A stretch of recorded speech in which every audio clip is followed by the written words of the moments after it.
Hi viewers, this is Yellesh from Apex Institute of Maths and Sciences. I am a physics content writer and today we are going to discuss about the worksheet related to the 6th standard playing with magnets.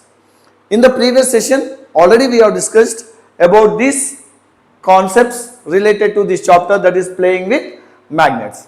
But in the today's session we are going to discuss about worksheet related to this chapter. So let's start. The first question, chemically the natural magnet is, so what we call the natural magnet chemically, as you know that it is called magnetite and its formula is Fe3O4. So what is the answer? Fe3O4 is the answer, the natural magnet chemically named. Next, second question, an imaginary straight line passing through magnet north and south pole of a magnet is called. So what we call a imaginary line which is passing from magnetic north and magnetic south. If you take this is a magnet, as you know it is a bar magnet, let us consider, and a line which is passing from north to south, this is called as an imaginary line we consider. So what we call this line, as you know this line is called as a magnetic axis. So we call this as a magnetic axis. So what is the answer? Magnetic axis. So next question, the distance between the midpoint and any of the poles of a bar magnet is called. So what we call the distance between midpoint of a magnet to one end of a bar magnet. So if you consider, just if you take once again the diagram, so if you consider this is a bar magnet and from the midpoint of it, if you take this is the midpoint, from this end to this edge, from the center to the edge, if you take this is the north, or we can also take from here to at this point as a south. So this length is called what? So we call it as a effective length of a magnet. So what we call effective length of a magnet. So next question, a metal scrap contains steel, copper, zinc, nickel and iron. The metals that can be removed from this scrap with the help of a powerful magnet are, means there is some scrap with different metals. If you are using a magnet, from that scrap what are the metals we can extract or we can separate it. So you know that the metals which are having a magnetic property can be separated from that. So from this which are having this property means like steel, nickel and iron. So you can extract steel, nickel and iron can be extracted from this scrap of all the metals. Remaining are non-magnetic substances, due to that we cannot remove from by using magnet. Next question, fifth one. The magnetic momentum of a magnet is 5 ampere meter square. If the pole strength is 25 ampere meter, then what is its magnetic length? So he has given a what? Magnetic momentum. Then he gave a magnetic strength, that is pole strength. So with these two things we want to find the magnetic length. So here if you see what the given thing and what is the formula we use. He has given the magnetic momentum, that 5 ampere meter square, and he gave the magnetic strength, that is 25 ampere meter. Then length we are calculating. So the formula which we use is magnetic momentum is equal to magnetic strength into length of a magnet. So that is substituting the values. 5 is equal to 25 into L, making L as a subject, you get 5 by 25 which is equal to 1.5. The value is 0.2 after the simplification. So here we got in meters, but as the answers are given in centimeters, so we convert this meters into centimeters. We know that 0.2 into 100 will be equal to 20 centimeters. Why? Because converting meters to centimeters we multiply with 100. So the answer is 20 centimeters. So this is 20 centimeters. Next question. The strength of the magnetism produced in an electric method depends upon. Means when you are preparing a magnet by using the electric method, the prepared magnet will have a strength. That strength depends upon what factors? So here the factors that depend upon, one is it depends upon the strength of current what we are passing, and the second one, it depends upon the number of turns in the coil. So how many turns you are making, that is nothing but called the length of the coil. So with this you can understand it is depend upon both A and B. So the answer is both A and B. Means strength of the current as well as number of turns. So this is the answer. Is it clear? Okay, next question. A bar magnet consisting of, what a bar magnet will have? Everyone may say bar magnet will have a magnetic poles or it will have a strength of a magnet. So here let us see what is the answer based on these options. Two poles of different nature and different strength, means poles will be having a different nature but and also different strength. It is not, because even though they are a different poles but the strength is same. Same poles of equal magnitude, means he is telling both the sides will have the same poles. It is not possible. Why? Because we know that the magnet will have two poles, one is north pole and south pole. So the next one, opposite poles of equal magnitudes. So it will have a opposite poles, that is north and south, and the magnitude of north pole and the magnitude of the south pole is same. Hence the answer is option C. Let us see opposite poles of equal magnitudes. Last one is not, again opposite poles, different magnitudes, it is not possible. Next question. In electric method, dash is paused to magnetize a specimen. Means to magnetize the given specimen, what type of current is paused here? In the electric method means what type of current is paused? So direct current, alternate current, either A or B, none of this. So here we know that we pass the direct current. So what is the answer? Option, direct current is passed. So generally we use the DC current we say. Next. A bar magnet has magnetic momentum of 100 units. He gave a magnetic momentum just like previous problem. It is cut into two halves of equal lengths along the axis. Then each half will have a magnetic momentum of. So he gave a magnetic momentum of the magnet.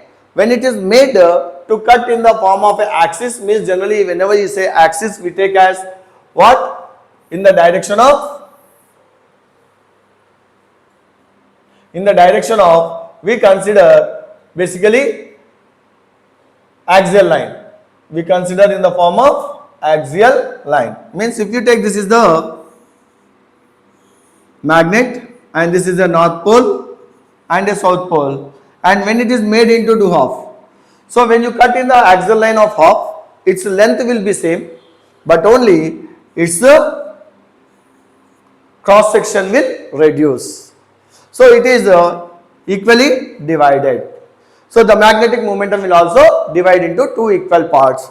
Hence, if you see the calculation part, he has given, if the magnet is cut into two halves along its axis, the length of the magnet will be same, but the poles, that is becomes half, the pole strength also reduces to half. So the answer, if you see, m by 2, so m by 2 where 100 by 2 which is equal to 50 units.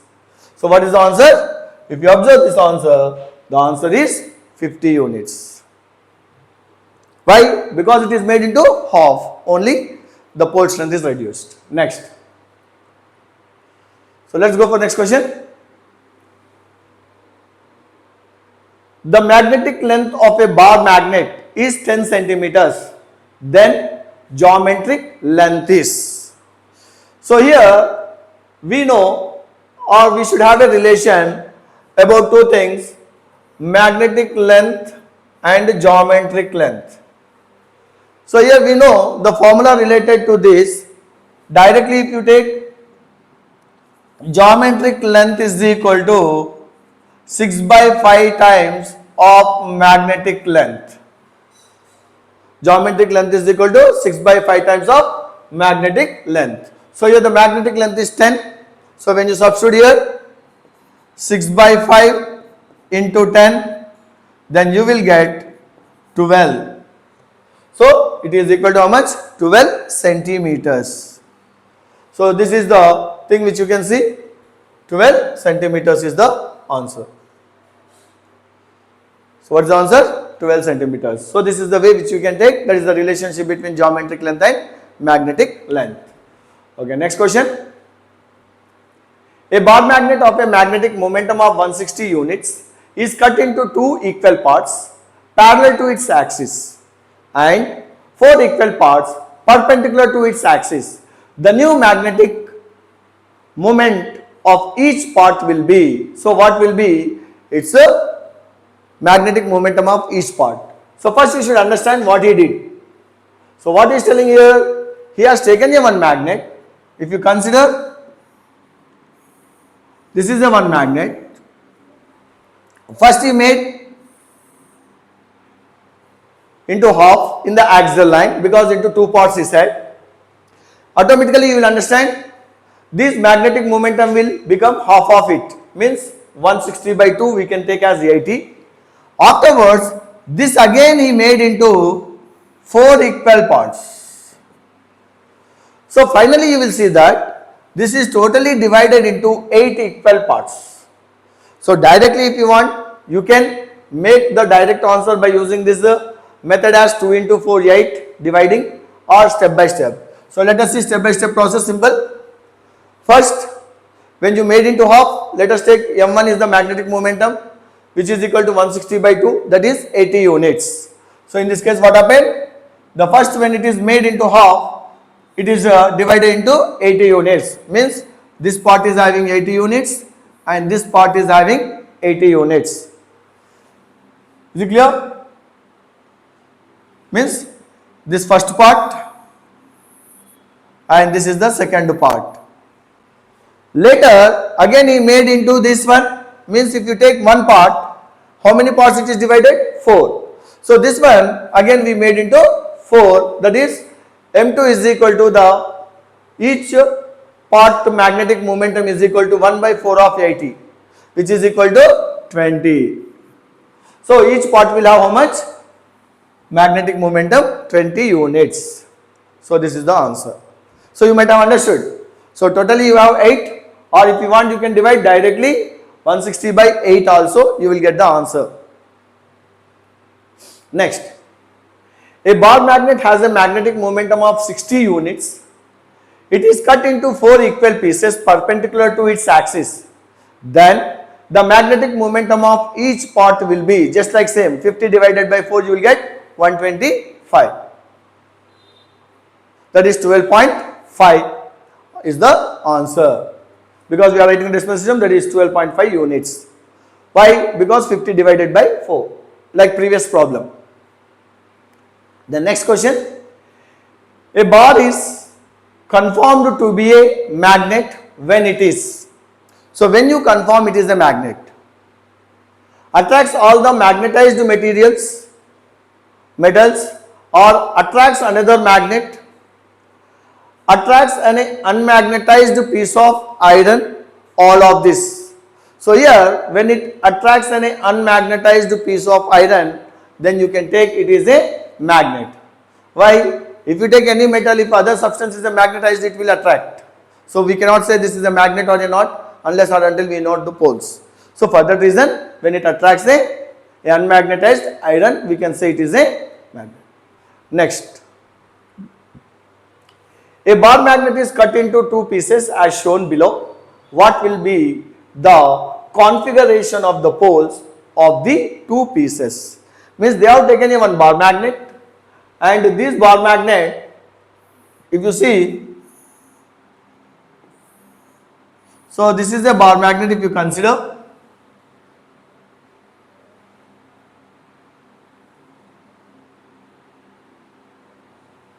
So if you consider this is a bar magnet, and this bar magnet, as you know, this is the north pole and this is the south pole, and when it is cut into two parts, then we get two separate parts, and means we can say this both are also magnets.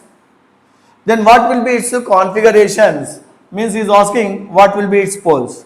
As you know that this is called north, here we can take as the same north, and this is south, we can take this one as a south, but most of the children will take this is totally north, this is totally south, but it is not correct. So as it is having a separate north pole, it will be south here, and as here it is having a south pole, it is a north pole. So we get the configurations as north south, north south. Here if you see which is having that option, option C is having that one as a north south and north south. So the option is C. So because sometimes some students will understand this total is north and this total is south. So you have to be little careful while we are giving the configuration. Not only two parts, even if you cut again into some parts, it will also have both north and south poles. Next, question number 15. Four different nails which are given numbering 1, 2, 3 and 4 were stuck with a magnet, means they are kept to a magnet. Which of them will become magnets? Means which will act as a magnets means the substances which are magnetic substances will behave like a magnets, even though if you are fixing to the magnet which is a non-magnet, it will not behave like a magnet. Here you can see what iron is a magnetic substance, steel is also a magnetic substance. So 1 and 2 will behave like a magnet, but these copper nail and the aluminium nail will not be acting like a magnet. Next, question number 16. In which of the following a permanent magnet is not used? So, in the given items, means household articles, we can say, in these household articles, which one will not have a permanent magnet?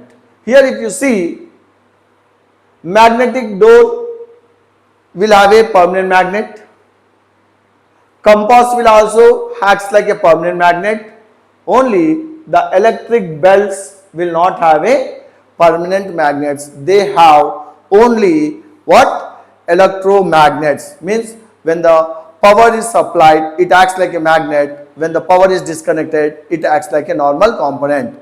Hence, the electric bells will not have a permanent magnets. So option B is the correct answer. Next question. When a bar magnet is being suspended freely, what will happen to it? Means in which direction it comes to rest. As already we know, whenever a freely suspended magnet, means if you consider with the help of a thread or with the help of a suspender, if you suspend a magnet, then you will notice that it will comes to rest such a way that almost in the form of in this structure. Means here it will be north and here it will be south, and we call these are geographical directions north. Means a freely suspended magnet will always rest in such a way that the north pole of a magnet will face towards the geographical north. Means it faces north-south direction. So it will comes to the rest in the north-south direction. So this is the answer. Next question. Which of the following groups of items is needed to make an electromagnet? Means if you want to prepare the electromagnet, whenever you want to prepare a magnet by using the electricity, what are the things you should have essentially? So here, first thing, the substance which has to be get magnetized should be a magnetic substance, like as you know it is the iron. The next, to supply the power, we use the DC, where we call it as the battery. And the next, to connect to them, we require a wire which is called a copper wire. So these are the three main components which has to be there to make a magnet. So let us check. Iron nail, battery and a copper wire. Second one, iron nail, battery and a light bulb. Iron nail, a battery, and iron nail, a light bulb and a copper. So here whatever we discussed, they are present in this only. So option A is the correct option, where we required one iron nail which is a magnetic substance which can be magnetized, a battery which supplies the DC current, and to connect as a coil a copper wire. So option A is correct answer. Next, which of the following does not contain a magnet in it? So they have given some household appliances for us. In that, which one will not have a magnet?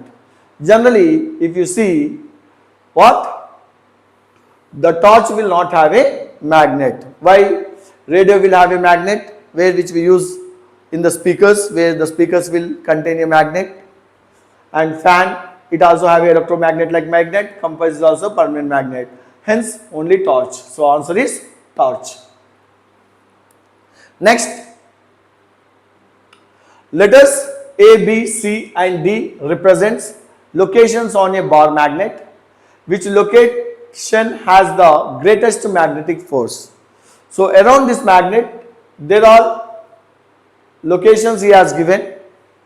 So A, B, C, D.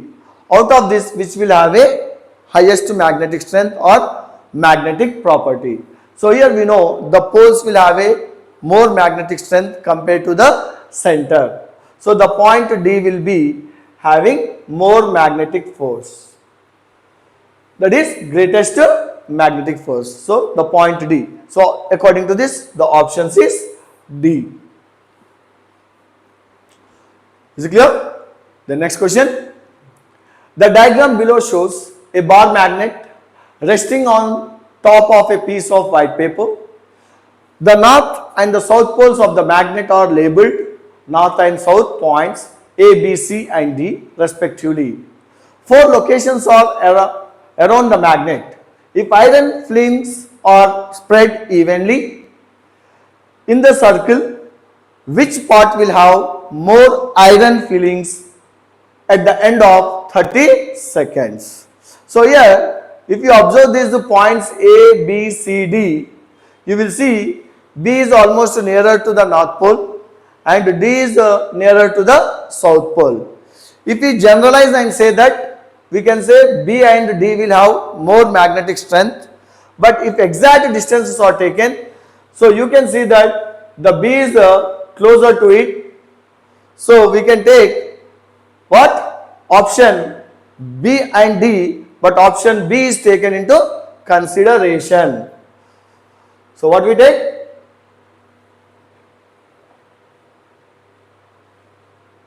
Option B. So option B is the right answer. Why? Because B is very close to it. That's why we take option B is a right answer. Is it clear? So coming for the next question. A student put 5 rings. 21, 23 था. बोलते वो cut कर सकते हैं ना 21 का जरा 21 cut कर दो.